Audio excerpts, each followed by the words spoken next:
Baik, selamat sore pemirsa. Kembali saya menemani Anda dalam program Peduli News, dan kali ini informasi yang akan kami hadirkan untuk Anda ini terkait DP3A yang bakal menggelar pelatihan untuk mengaplikasikan Sistem Informasi Gender dan Anak atau SIGA. Dan kira-kira pemirsa, pelatihan ini diperuntukkan untuk siapa saja? Berikut cuplikan laporan Nur Fadila Wahid untuk Anda. Ya, Adrianti, jadi masih bersama dengan Ibu Srianti Ambar nih. Oke, ini terkait dengan sistem informasi gender dan anak. Nah, bisa dijelaskan dulu Bu, sedikit apa itu sistem informasi gender dan anak ini? Sistem informasi gender dan anak itu ya bagaimana kita memberikan informasi terkait dengan gender dan terkait dengan kesejahteraan anak. Jadi di dalamnya nanti itu bukan hanya kalau masalah gender ya terkait dengan masalah isu-isu tentang gender, isu-isu tentang laki-laki, perempuan, isu tentang lansia, tentang ibu hamil, dan ada juga disabilitas. Jadi itu yang dimaksud dengan gender. Jadi di sini gender di sini adalah peran dan bagaimana kita mengambil peran dan bagaimana kita berperan di dalam proses pembangunan itu. Jadi nanti data-datanya, contohnya jadi pengambilan datanya itu dari semua SKPD. Jadi SKPD mau SKPD perangkat daerah ataupun lembaga, instansi vertikal, lembaga organisasi, itu semua kita ambil data sistem informasi data gender dan anaknya, dan itu dibuat dalam satu sistem informasi. Itu sistem informasinya itu terintegrasi mulai dari Kementerian Pemberdayaan Perempuan, kemudian provinsi dan semua kabupaten kota. Jadi nanti rencananya ini kalau kemarin itu sistem informasinya sudah ada, tetapi kita masih menginput secara sendiri, maksudnya operatornya itu hanya dari DP3A saja. Nanti ini diupayakan dengan konsultan dari provinsi yang memang konsultan SIGA itu nanti akan membuatkan username dan password untuk masing-masing SKPD. Jadi nanti masing-masing SKPD itu menginput semua data-data terkait gender dan anak. Jadi bukan secara manual lagi seperti yang kita lakukan saat ini. Kita meminta data dari SKPD, kemudian DP3 yang menginput. Nanti itu insya Allah hari Rabu kita lakukan pertemuannya. Itu nanti akan dilatih bagaimana pembuatan itunya untuk pengelolaan sistem informasi gender dan anak di lingkup SKPD, lembaga dan instansi. Ini Ibu, tujuannya sebenarnya apakah ingin mengetahui jumlahnya saja, jumlah gender dan anak, atau ada apa lagi gitu? Ya, tentunya itu untuk memberikan informasi dapat digunakan untuk perencanaan, pengambilan keputusan. Jadi informasi-informasi yang ada di dalam SIGA nanti itu kita dapat pemerintah kota dapat menggunakan untuk pemanfaatan itu, mulai dari perencanaannya. Jadi dia nanti ada basis data, bank data, bank data terkait dengan gender dan anak. Gitu. Terus tahapnya sekarang nih Bu, bagaimana? Sekarang itu sudah ada aplikasinya, aplikasinya sebenarnya sudah ada itu sejak tahun kemarin. Cuma itu tadi yang saya katakan, penginputan itu masih manual.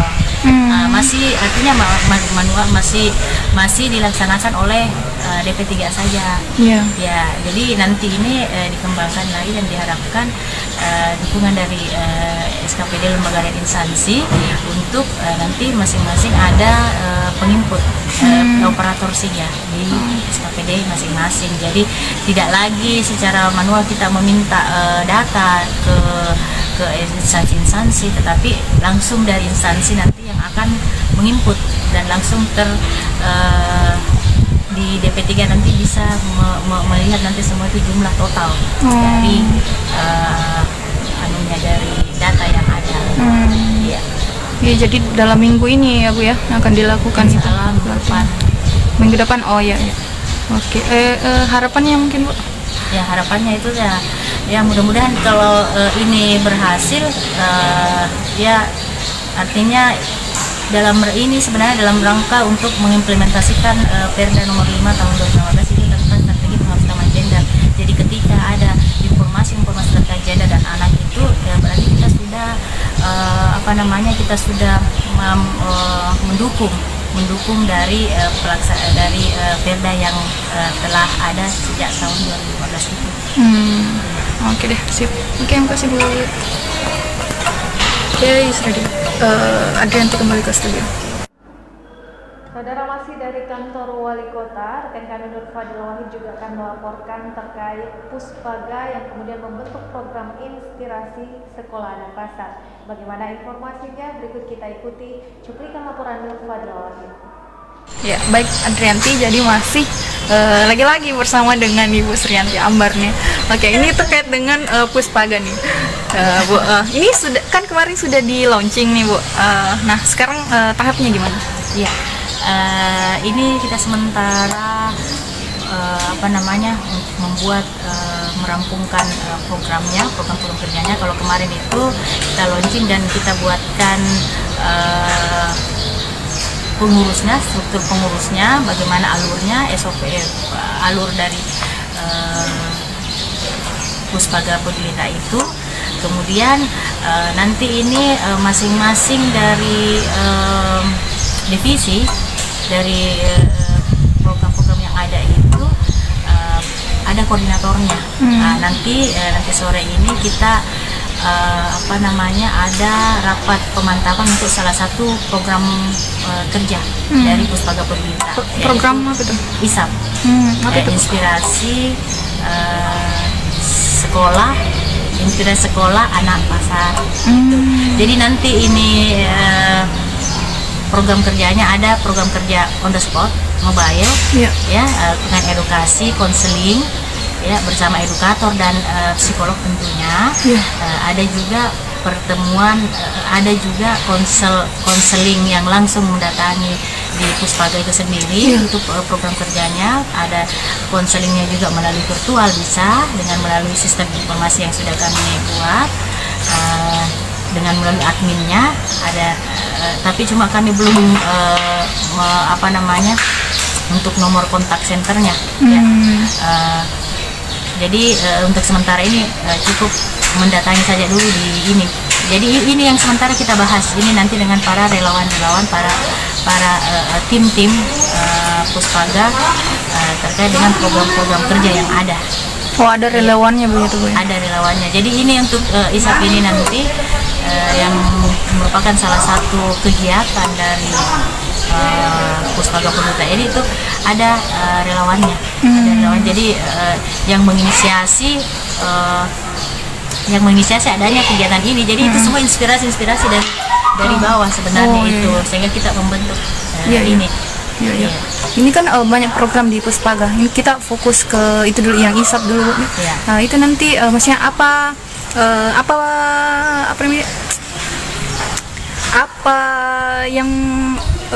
yang mendasari sehingga dibuat program seperti itu yang untuk anak jalanan itu? Ini sebenarnya kemarin itu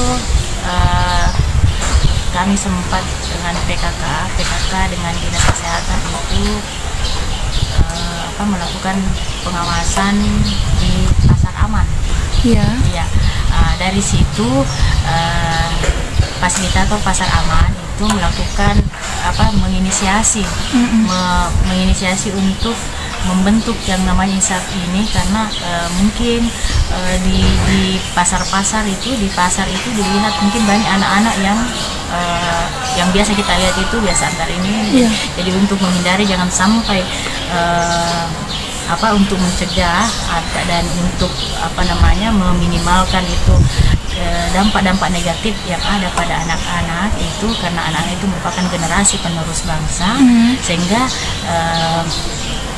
fasilitator itu dari yang menginisiasi itu ingin membentuk ISAP ini dan mengkomunikasikan dengan Puspaga, sehingga kami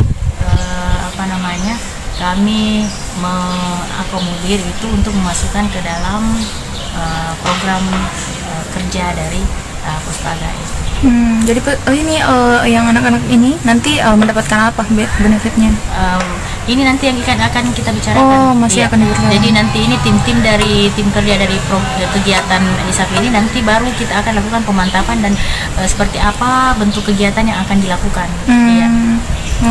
Sampai sejauh ini sudah berapa nih anak-anak yang atau peserta yang untuk informasi itu saya belum dapatkan karena saya belum dapat informasi dari fasilitator Pasar Aman dan yang dari pasar itu saya belum dapat informasi. Jadi nanti mungkin ini sebentar sore kita baru dapat itu informasinya. Siapa-siapa yang terlibat dan berapa anak yang akan ini. Jadi kalau di Puspaga itu sebenarnya bukan hanya anak saja, tapi semua sebenarnya itu Puspaga yaitu untuk bagaimana meningkatkan ketahanan keluarga.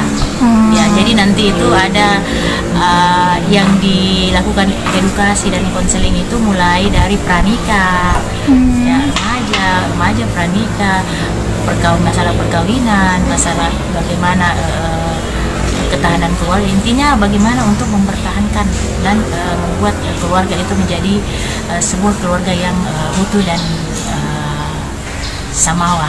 Ya, seperti itu. Oke deh. Oke, mungkin ada harapannya juga, Bu? Ya, harapannya mudah-mudahan nanti dengan adanya Puspaga ini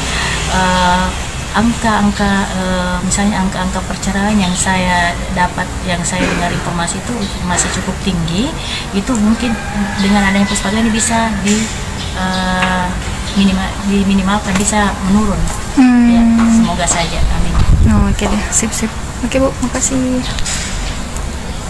Oke, Adrian kembali ke studio. Dan pemirsa, demikian informasi dalam Peduli News kali ini. Jangan pindahkan channel Anda karena setelah ini saudara kami masih akan kembali dengan informasi terkait sikap ataupun respon dari Forum Peduli Umat Kota Parepare atas pembakaran foto penghinaan terhadap Habib Rizik Syihab. Sesaat lagi tetap bersama kami. Wassalamualaikum warahmatullahi wabarakatuh dan sampai jumpa.